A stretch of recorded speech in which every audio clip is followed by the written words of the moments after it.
Like and subscribe to our channel, Fabulous Pattaya Media Group, by using the link below.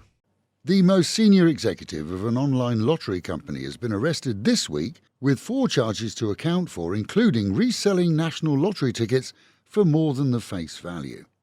The 31-year-old was nabbed at his luxury Nonthaburi home and, despite the popularity of the online lottery site, is charged with selling overpriced tickets, committing fraud, violating the Computer Crimes Act, operating an unregistered direct sales business, and posting misleading advertising. A 43-year-old woman has also been arrested, both following raids on the Bluedragon Lottery office last month, along with Red Tiger and Kong Salak Plus. Current pricing for lottery tickets is just 80 baht. Reality is that most street hawkers sell for 100, and it's a constant challenge for the task force which has been set up to police sales.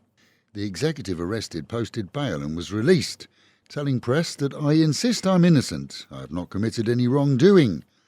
Opposing beliefs in Thailand regarding the Ukraine and Russia's invasion are becoming testing for many, not only nationals from those countries but Thais too.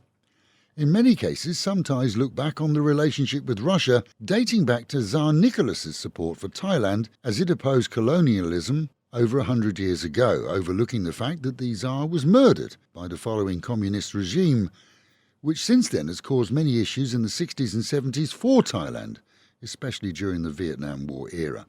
Other factions appear to embrace Ukraine's fight for freedom and democracy. Meanwhile, the Thai state is due to host the APEC summit, which is expected to host representatives from Russia, along with the US, China and 18 other nations. As of yesterday, finally, the ban went into place on all styrofoam and single-use plastic packaging in national parks across Thailand. That includes plastic cutlery and straws, and is designed to introduce protection for the parks and reduce the amount of non-biodegradable rubbish that collects everywhere, including riverbanks. Live animal smugglers have been arrested after offering a live tiger cub for sale on social media. With the sale of protected wildlife illegal here, Tuesday saw the gang intercepted in Nonthaburi, along with the prospective buyers, with all arrested. The 4-month-old cub was taken for vets to inspect before being handed over to wildlife officials. Meanwhile, at home and in our own province, this morning's report is of 1,542 new cases of COVID resulting from PCR testing, with Chonburi reporting 234, Surachate 448, Banglamung 429 and Satahip 151. In the same period, in clinics and hospitals, 5,833 ATK tests were also failed. Nationally, the figures this morning are 26,081, with 26,011 people having recovered and been released from quarantine, and 91 deaths during the same period attributed to the virus. A boiler room operation using fake video calling, pretending that it's from the superintendent of Chonburi's police station, is under investigation after members of the public figured out what appeared to be a personal one-on-one call was in fact scammers using old footage of the officer and didn't involve him in any way. One wily user asked him to move his lips. When that didn't happen, the game was over, at least for that call, and reports were made to real police.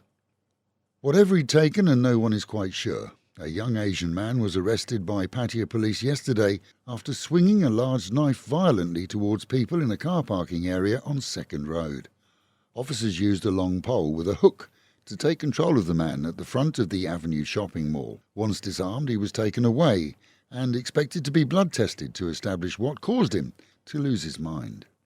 And with the Met Office promising highs today of 33, dropping down to 26, and still a cloudy day. Local and national news today from Fabulous 103 FM and Fabulous Pattaya Media Group. And to get a notification every time we release another bulletin or programme,